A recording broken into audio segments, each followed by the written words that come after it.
Hello student, welcome to my YouTube channel RK. Study. Student, आज मैं आप लोगों को 10th क्लास सेकेंड टर्म जो हो रहा है आपका हिंदी का पेपर, उसका सारा का सारा सिलेबस प्लस जो भी इम्पोर्टेंट क्वेश्चन है वो सारे के सारे बता रहा हूँ।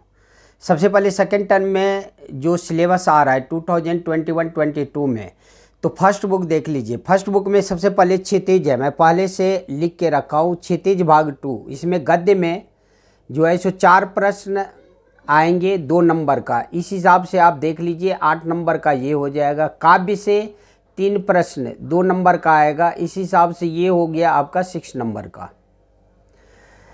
फिर सेकेंड बुक आपका कृतिका भाग 2 है, इसमें 2 प्रश्न पूछे जाएंगे 3 नंबर का, तो ये हो गया आपका 6 नंबर। तो टोटल जो आपका अंक हो गया वो हो गया 20। लेखन कार्य में आप देख सकते हैं, लेखन कार्य में 3 विषय दिया रहेगा, किसी एक विषय पर अनुच्छेद लिखना होगा। 150 शब्द में एक क्वेश्चन आपको देना होगा जवाब, जो 5 नंबर का होगा। इस हिसाब से 5 नंबर का ये क्वेश्चन हो गया। अनुच्छेद जो लिखना होगा आपको वो 1 लिखना पड़ेगा, वो 5 नंबर का होगा। उसके बाद पत्र 1, औपचारिक और अनौपचारिक पत्र दिया रहेगा, दोनों में से एक पत्र लिखना होगा, चाहे आप औपचारिक लिखें या अनौपचारिक लिखें। इस हिसाब से ये एक क्वेश्चन 5 नंबर का हो गया। ये आपको 120 शब्द में लिखना होगा और अनुच्छेद जो है सो आपको 150 शब्द में लिखना होगा।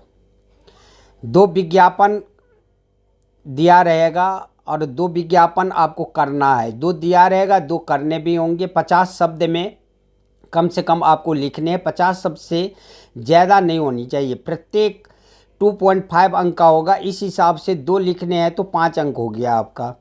इसी हिसाब से संदेश लेखन भी 2 करने होंगे, प्रत्येक प्रश्न 2.5 अंक का होगा और 2.5 यदि एक क्वेश्चन है तो 2 क्वेश्चन का हो गया 5 अंक। इस हिसाब से टोटल जो है सो आप देख लीजिए, फर्स्ट बुक और सेकेंड बुक से 20 नंबर का हो गया और लेखन कार्य से आपका 20 नंबर हो गया। इस हिसाब से 40 अंक जो है सो आपका हो गया, जो आपका आएगा 40 नंबर का। अब आप फर्स्ट बुक और सेकेंड बुक में चैप्टर कौन कौन सा आ रहा है वो आप पहले देख लीजिए। फर्स्ट बुक और सेकेंड बुक में चैप्टर क्षितिज भाग 2 में काव्यखंड सूर्यकांत त्रिपाठी निराला चैप्टर 5 का है। इसमें आपका 2 पार्ट है, एक उत्साह है, एक अट नहीं रही है। ये दोनों आपको पढ़ने पड़ेंगे। उसके बाद जो है सो चैप्टर 8 है ऋतुराज का कन्यादान, ये आपको पढ़ने पड़ेंगे। ये क्षितिज भाग 2 का काव्यखंड में है। गद्य खंड में आप देख लीजिए चैप्टर 12 है यशपाल का लखनवी अंदाज और चैप्टर 13 सर्वेश्वर दयाल सक्सेना का है मानवीय करुणा का दिव्य चमक। इस हिसाब से आपका क्षितिज भाग 2 में एक उत्साह हो गया, एक अट नहीं रही है, एक कन्यादान हो गया। उसके बाद लखनवी अंदाज और मानवीय करुणा का दिव्य चमक। कृतिका भाग 2 में आपका चैप्टर 1 है माता का आंचल शिव पूजन सहायिका है, ये आपका आ रहा है। चैप्टर 2 जॉर्ज पंचम की नाक कमलेश्वर का है, ये भी आ रहा है। चैप्टर 3 साना साना हाथ जोड़ी मधु काकरिया का है, ये भी आ रहा है। इस हिसाब से कृतिका भाग 2 में 3 चैप्टर आ रहा है, माता का आंचल, जॉर्ज पंचम की नाक और साना साना हाथ जोड़ी। और इधर आप क्षितिज भाग में देख लीजिए उत्साह अट नहीं रही है और कन्यादान। गद्य खंड में लखनवी अंदाज और मानवीय करुणा की दिव्य चमक। इतने चैप्टर आ रहा है, 1 2 3 4 क्षितिज भाग से आ रहा है। उसके बाद कृतिका से 1 2 3 आ रहा है। ये आपका सिलेबस का जो है सो सारे के सारे आपका बताया हूँ किताब का। उसके बाद आप देख सकते हैं कि जो लेखन कार्य है, लेखन कार्य में सबसे पहले आप देख लीजिए पत्र लेखन। पत्र लेखन में आपका औपचारिक और अनौपचारिक 2 तरह के पत्र आते हैं। तो औपचारिक पत्र किसे कहते हैं? औपचारिक पत्र यह पत्र उन्हें लिखा जाता है जिनसे हमारा कोई निजी संबंध ना हो। जैसे व्यवसाय से संबंधित प्रधानाचार्य को लिखे प्रार्थना पत्र, सरकारी विभाग को लिखे गए पत्र, संपादक के नाम पत्र, ये सारे के सारे औपचारिक पत्र हैं। और अनौपचारिक, अब आप औपचारिक पत्र का फॉर्मेट देख लीजिए। औपचारिक पत्र में सबसे पहले हम लिखते हैं परीक्षा भवन, उसके बाद नई दिल्ली, उसके बाद श्रीमान प्रधानाचार्य, उसके बाद स्कूल का नाम हम लिखेंगे, उसके बाद दिल्ली, उसके बाद विषय लिखेंगे, उसके बाद महोदय से संबोधन करेंगे और जो भी विषय वस्तु रहेगा वो हम लिखेंगे। अंत में आपका आज्ञाकारी शिष्य, यदि नाम दिया रहेगा तो नाम लिखेंगे, नहीं तो क ख ग लिख के छोड़ देंगे। लास्ट में औपचारिक पत्र में दिनांक लिखते हैं। दिनांक जो भी आप जिस डेट को एग्ज़ाम दे रहे हो वो डेट लिख देना। इस हिसाब से औपचारिक पत्र का जो है सो फॉर्मेट है। बस औपचारिक अनौपचारिक में बस यही अंतर है कि औपचारिक पत्र में दिनांक सबसे नीचे लिखा जाता है, जबकि अनौपचारिक पत्र अभी हम बताएंगे दिनांक ऊपर लिखा जाता है। तो औपचारिक पत्र में किस हिसाब से आपका फॉर्मेट रहेगा, सबसे पहले परीक्षा भवन, उसके बाद नई दिल्ली, उसके बाद जिसके नाम से पत्र लिखना है, जैसे संपादक के नाम से लिखना है तो संपादक देंगे।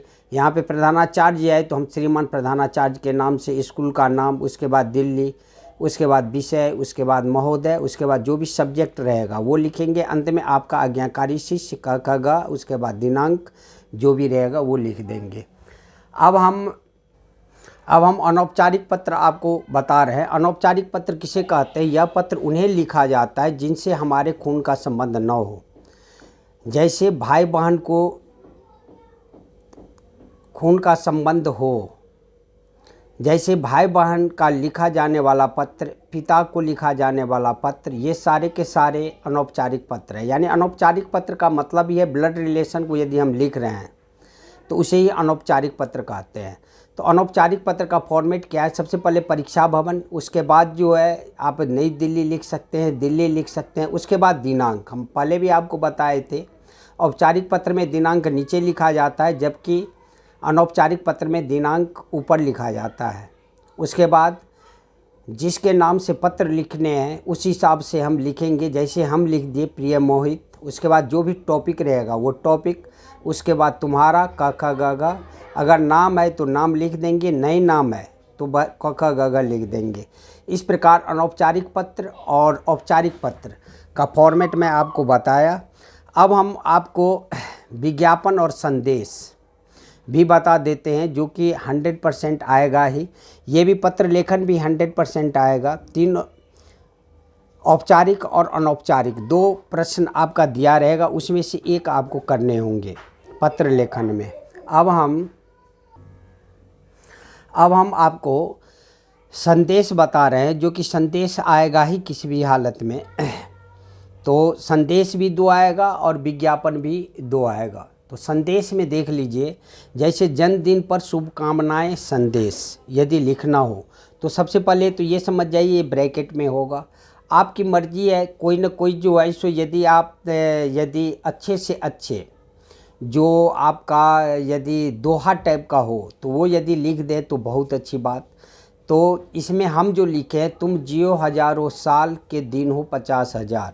आपको यदि इससे भी अच्छा दोहा आता है तो वो आप लिख सकते हैं।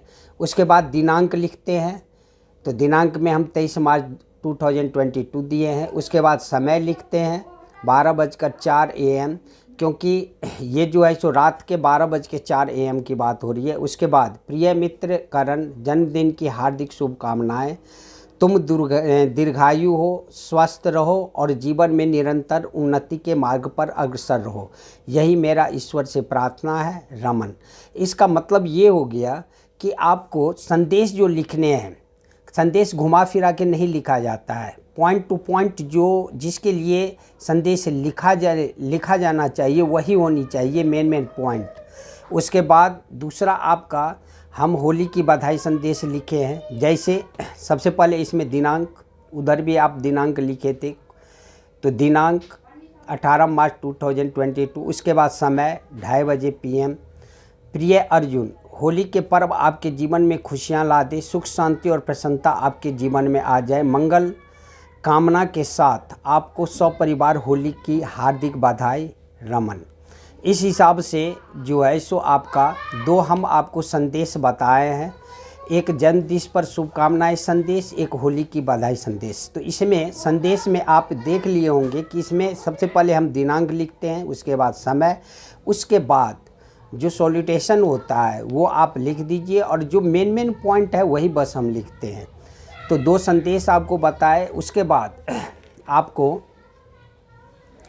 एक शोक संदेश बता रहा हूँ। शोक संदेश भी बहुत बार आया हुआ है, इसमें भी हम दिनांक लिखेंगे, 23 फरवरी 2022 हम लिखे हैं, आपकी मर्जी है जो लिखना है आप लिख सकते हैं। उसके बाद समय हम लिख दिए 6 AM। तो संदेश में दिनांक और समय 100% लिखा जाएगा। उसके बाद अत्यंत दुख के साथ सूचित करना पड़ रहा है कि मेरे पूज्य दादाजी श्री गोवर्धन जी का दिनांक 23 फरवरी 2022 को शाम 6 बजे स्वर्गवास हो गया है। उनका पीपल पानी दिनांक 4 मार्च 2022 को हमारे आवास में किया जाएगा। कृपया इसी सूचना को व्यक्तिगत बुलावे की मान्यता प्रदान करें शोकाकुल परिवार। इस हिसाब से शोक संदेश आप भेज सकते हैं। तो संदेश में आप देख लिए फॉर्मेट जो है सो दिनांक, समय और ब्रैकेट 100% रहनी चाहिए। विज्ञापन में भी आप ब्रैकेट दीजिएगा और संदेश में भी ब्रैकेट दीजिएगा। बस याद रखिएगा संदेश में आप पॉइंट टू पॉइंट आपको लिखना है, जो मेन पॉइंट है घुमा फिरा के नहीं लिखने होते हैं। तो पहले दिनांक लिखना है, समय लिखना, उसके बाद जो आपका मेन संदेश जिस पर लिखना है उसमें मेन पॉइंट लिख देते हैं। हम 3 आपको बता दिए। अब हम आपको विज्ञापन को लेके चलते हैं। जैसे विज्ञापन में आप सबसे पहले ये देखिए कि विज्ञापन में हम लिखे हैं कि भारत सरकार स्वास्थ्य मंत्रालय के लिए कोरोना कोविड-19 के संक्रमण से बचाव पर 25-50 शब्दों में विज्ञापन तैयार कीजिए। 25 से 50 शब्द के बीच में ही आपका विज्ञापन रहनी चाहिए। तो विज्ञापन यह है आपका कोविड-19 संक्रमण से बचाव के लिए, तो हम लिख दिए हैं। एक तो फिगर आप बना दीजिएगा, उसके बाद थोड़ा बहुत जो लोगो होता है जैसे मास्क और दूरी बचाव में ज़रूरी, कोरोना वायरस फैलने से कैसे रोकें, हाथों को बार बार साबुन और पानी से धोएं और सैनिटाइज़र का इस्तेमाल करें, इस्तेमाल किए गए टिश्यूज को फेंक दें, इसके बाद हाथ धो लें, मास्क का इस्तेमाल करें। इसके बाद भी 2-4 पॉइंट आप लिख सकते, देख लीजिएगा आप कि 25 से 50 शब्द से ऊपर नहीं होनी चाहिए। एक तो ये आपका जो है विज्ञापन है। विज्ञापन में आप सबसे पहले जो टॉपिक होती है वो टॉपिक को आप रंगीन कर सकते हैं, जैसे मैं कर दिया कोरोना वायरस फैलने से कैसे रोकें। उसके बाद इसमें विज्ञापन में जो है सो फिगर बनाना ज़रूरी होता है, तो फिगर आप बना दीजिएगा इस हिसाब से। उसके बाद विज्ञापन में जैसे हम दूसरा विज्ञापन लिए हैं आपका मोहन छाते वाले, जैसे मोहन छाता कोई कंपनी है, एकमात्र भरोसेमंद छाता। उसके बाद फ़ोटो बना दिए, खूबसूरत रंग व डिजाइन में उपलब्ध, छोटे बच्चों के लिए कार्टून वाली छाताएं भी उपलब्ध है, बहुत सी सस्ते दामों में एक से एक खूबसूरत छाताएं उपलब्ध है, 10% ऑफ, जल्दी आइए मौके का फ़ायदा उठाइए, स्टॉक सीमित है। इस प्रकार एक छाता पे विज्ञापन इस हिसाब से आप तैयार कीजिएगा। उसके बाद जल है तो कल है, तो इस पे भी जो है सो बहुत बार क्वेश्चन पूछा गया है कि जल ही जीवन पे विज्ञापन बनाए, तो हम लोकेशन ये जो है सो लोगो दिए हैं, जल है तो कल है। उसके बाद देखिए पृथ्वी की सतह पर 2/3 जल है, लेकिन 0.002% जल ही प्रयोग करने लायक है। जल बचाएं, अपना जीवन बचाएं, सौजन्य से भारत सरकार द्वारा जनहित में जारी। इस हिसाब से आप विज्ञापन तैयार करेंगे। 1-2 बार आप प्रैक्टिस कर लीजिए, हो सकता है कि ये क्वेश्चन जो भी मैं अभी आपको दिया हूँ ये पूछा हुआ क्वेश्चन है। तो इस हिसाब से आप विज्ञापन 3 हो गया आपका, एक तो छाता पे हो गया, एक जल पे हो गया और एक कोरोना पे हो गया। इस हिसाब से अब आपकी जो सिलेबस की जो क्वेश्चन है, इम्पोर्टेंट क्वेश्चन, वो भी मैं आपको बता दूंगा। लेकिन पहले आप ये जितने भी अभी मैं संदेश, विज्ञापन और सिलेबस ये बताया वो सही ढंग से आप देख लीजिए। उसके बाद इम्पोर्टेंट क्वेश्चन भी मैं कराऊंगा। लेकिन अब हम अगले वीडियो में मिलते हैं, तब तक के लिए जय हिंद, जय भारत।